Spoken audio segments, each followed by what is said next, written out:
Jonathan, ये तुमने क्या किया? To dream the impossible dream. अब कोई रास्ता नहीं बचा है, वो तुम्हारी मौत चाहते हैं। हेलो दोस्तों, मैं हूँ अखिलेश और आप देख रहे हैं अकीलॉजी। दोस्तों, फिल्म जॉन विक के तीनों पार्ट यूट्यूब पर अवेलेबल है और तीनों पार्ट मैं 2 दिन से लगातार देख रहा हूँ और मुझे 2 दिन लग गए और हर पार्ट के बाद दिमाग में हैंगओवर रहा और फिर नींद आ जाती थी, बढ़िया मस्त हो जाता था। तो ये एक ऐसी फिल्म है ना जो एक अंडरवर्ल्ड या कह लो जुर्म की दुनिया में आपको ले जाती है और धीरे धीरे आप उसकी गिरफ्त में आ जाते हो। लेकिन तीनों पार्ट पूरी फिल्म ख़त्म करने के बाद मेरे दिमाग में सिर्फ एक ही चीज़ निकली कि ये एक एवरेज मूवी है मेरी नज़र में। आपकी नज़र में बहुत सुपर हिट हो सकती है और बहुत लोगों ने इसको पसंद भी किया है, लेकिन मेरी मैचिंग नहीं हो पाई फिल्म के साथ, ट्यूनिंग नहीं जम पाई और ना ही मेरा कनेक्शन बन पाया। शुरुआत में अच्छा लगता है लेकिन फिर वो बार बार एक ही चीज़ रिपीट होती रहती है। फिर इंटरेस्ट कई बार फिल्म के बीच में मेरा डाउन हो गया। मीन्स फिर मुझे ऐसा लगा कि मैं बस देख रहा हूँ क्योंकि मुझे देखना है, लेकिन मेरा मन नहीं है, लेकिन उसके बाद भी देखना है। तो इस तरीके से मैंने तीनों फिल्में ख़त्म की। बैकग्राउंड म्यूज़िक के लिए मैं ज़रूर बोलूँगा कि एकदम सूट करता है जैसा भी फिल्म में सीन चल रहा है। फाइटिंग सीन अच्छे हैं लेकिन बार बार रिपीटेशन होती है ना, तो फिर वो डर लगते हैं। और अंडरवर्ल्ड और ये जोन सी दुनिया थी, भाई साहब ऐसे नियम को मानने वाले लोग अगर असली की दुनिया में हो जाएं तो भैया क्राइम हो ही नहीं। और इस फिल्म को देखते समय एक चीज़ मेरे मन में और आई कि अपना इंडिया बहुत बहुत बहुत बेटर है बाकी देशों से, क्योंकि अब सामने देख रहा है हमारे यहाँ इंसानियत अभी है, वहाँ तो इंसानियत ही नहीं है। दाएँ दाएँ दाएँ दाएँ दाएँ दाएँ ऐसा लग रहा है जैसे पबजी चल रहा है। पबजी एक आदमी है और वर्सेस पूरी दुनिया क्राइम की, जुर्म की दुनिया, और सारे लोग मिलकर एक आदमी को मारना चाहते हैं और एक आदमी अकेला सारी दुनिया को मारना चाहता है, मतलब जुर्म वाली दुनिया के लोगों को। वो इसी बीच में चलती होती है। जिसका पहला पार्ट है उसमें क्या है कि एक उसका जो कुत्ता होता है और उसकी एक गाड़ी होती है, उसको एक गुंडा, लोकल गुंडा जिसका बाप डॉन होता है, लेकिन लोकल गुंडा चोरी कर ले जाता है तो उसका बाप उसको बहुत पीटता है। तो वो कहते हैं पापा ये नॉर्मल कार ही तो चुराई है और क्या किया है। तो उसका बाप बोलता है it's a not a normal car, it's a John Wick car. John Wick की कार चुराई तूने चुतिए, और धाए धाए धाए धाए धाए। तो फिलहाल मैं बस इतना ही कहना चाहता हूँ कि ये एवरेज मूवी थी मेरी नज़र में। आप लोग देखना चाहो देखो, एक्शन अच्छे हैं लेकिन फिर वो लंबे लंबे चलते हैं ना, फिर मज़ा नहीं आता। और फिर एक चीज़ ये भी कि सब कुछ इतना आसान कर लेता है जॉन विक, तो फिर फ़ायदा ही क्या हुआ जब मालूम है कि वही जीतेगा, वही है। उसको थोड़ी प्रॉब्लम्स आनी चाहिए थी, उसको थोड़ी चुनौती आनी चाहिए थी, और फिर जितनी मुश्किल उसका संघर्ष स्ट्रगल होता, फिर वो जब विजय होता या विक्ट्री पाता उन सब चीज़ों में, तब जाके मज़ा आता। तो फर्स्ट पार्ट में जब वो कार और पिल्ले के चक्कर में मार डालता है तो उसका जो बाप होता है वो कहता है कि तुम वापस आ गए जुर्म की दुनिया में। तो वो कहता मैं आना तो नहीं चाहता पर तुम्हारे बेटे की वजह से आना पड़ा, और फिर वो मार डालता सबको।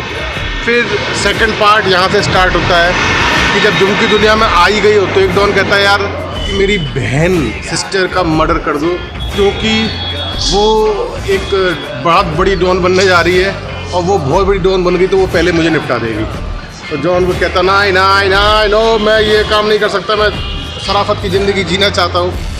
तो उसकी वो कहती है कि तुमने मुझे मुसीबत में बचाया था, ये एक मेरे पे वो है जिसकी वजह से तुम्हें ये काम करना ही पड़ेगा। तो मजबूरी में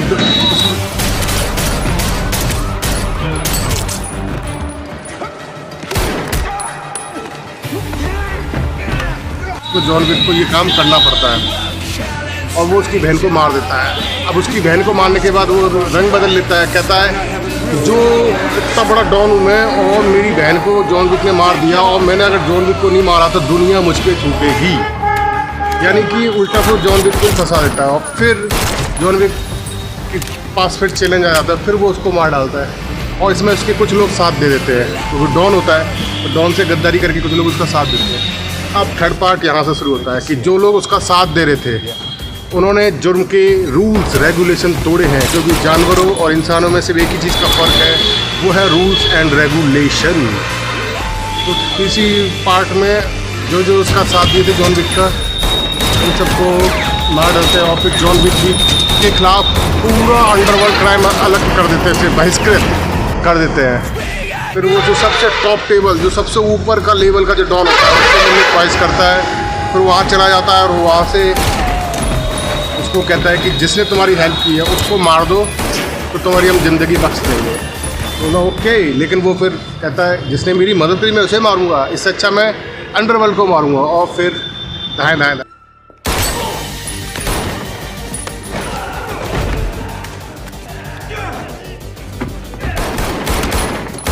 अब क्या है कि वो भाग जाते हैं। अब चौथा पार्ट आने वाला है।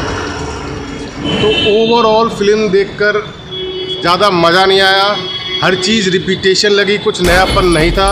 पहला पार्ट अच्छा लगा, लेकिन पहला पार्ट का जो ट्रीटमेंट है वो ट्रीटमेंट तीनों ही फिल्मों का बता रहा हूँ मैं। अब चौथा पार्ट मैंने नहीं देखा, तो रियलिस्टिक रखा है जो कि अच्छी बात है, लेकिन इतना रियलिस्टिक रखा है कि फिर वो इतना लंबा भी कर देते हैं तो फिर मज़ा नहीं आता। फिर ऐसा लग नहीं रहा कि फिल्म नहीं देख रहे, फिर वो ऐसा लग रहा है कि वीडियो गेम चल रहा है, कनेक्शन बन ही नहीं पा रहा। तो इस वजह से मेरा कनेक्शन तो फिल्म से नहीं बन पाया। और इतना क्राइम और ये वो दिखाया है और जिससे हमें कोई फ़र्क भी नहीं पड़ा। वैसे नॉर्मली क्या किसी को गोली लगती है तो हम लोग थोड़ा सा ऐसे हो जाते हैं, इसमें इतना ईजी वे में और एकदम नॉर्मल, ऐसा लगा कोई बड़ी बात नहीं है, बहुत छोटी चीज़ है, नॉर्मल। तो ये चीज़ देख के भी फिल्म में ज़्यादा इंटरेस्ट नहीं आया। बाकी acting level, John Wick, action scenes, style थोड़ा कम था। स्टाइल फिल्म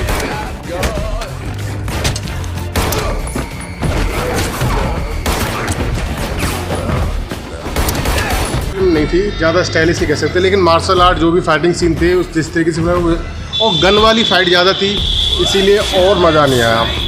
कहाँ पे रुकना है, कहाँ पे ऐसे ऐसे देखना है, कहाँ पे पॉज होना है, जो हम लोग नॉर्मल एक्सपीरियंस लेते हैं वो उस फिल्म में नहीं था। बस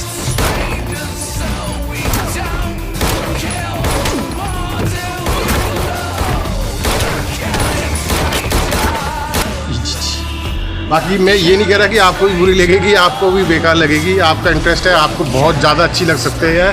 पूरी दुनिया के लोगों ने इस फिल्म की तारीफ़ की है, उनको बहुत मज़ा आया है, लेकिन अपन अपने हिसाब से चलता है और मुझे जैसा लगा मैंने आपको बता दिया। तो दोस्तों तीनों पार्ट के बारे में बस यही कहना था।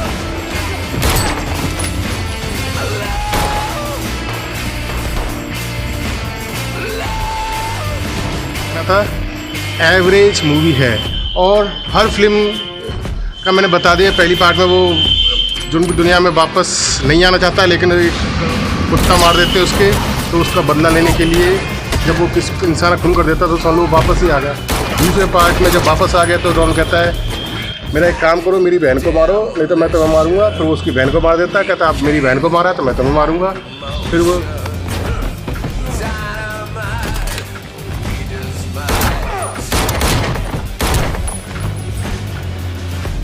दूसरे पार्ट में भी उसकी कुछ लोग मदद कर देते हैं उसको मारने के लिए। फिर तीसरी पार्ट में जो मदद करते हैं उनको क्राइम की वर्ल्ड के न्यायाधीश रूल्स एंड रेगुलेशन तोड़ने के जुर्म में उसे मारते हैं और फिर वो बाद में जो हेल्प करता है उसको मारता है। ये स्टोरी चलती रहती है। चौथा पार्ट आने वाला तो मेरे लिए नॉर्मल थी। बाकी आप लोग देखो, खुद फैसला करो आपको कैसी लगी।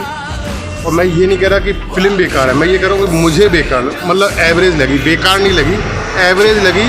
बहुत ज़्यादा अच्छी नहीं लगी तो बहुत ज़्यादा बेकार भी नहीं। तो दोस्तों बस इतना ही कहना था। मौसम अच्छा है, बारिश हो चुकी है, दोबारा फिर आसार हो रहे हैं, नीचे निकल रहा हूँ मैं। तब तक के लिए आप ख्याल रखिए अपना। जय हिंद, वंदे मातरम।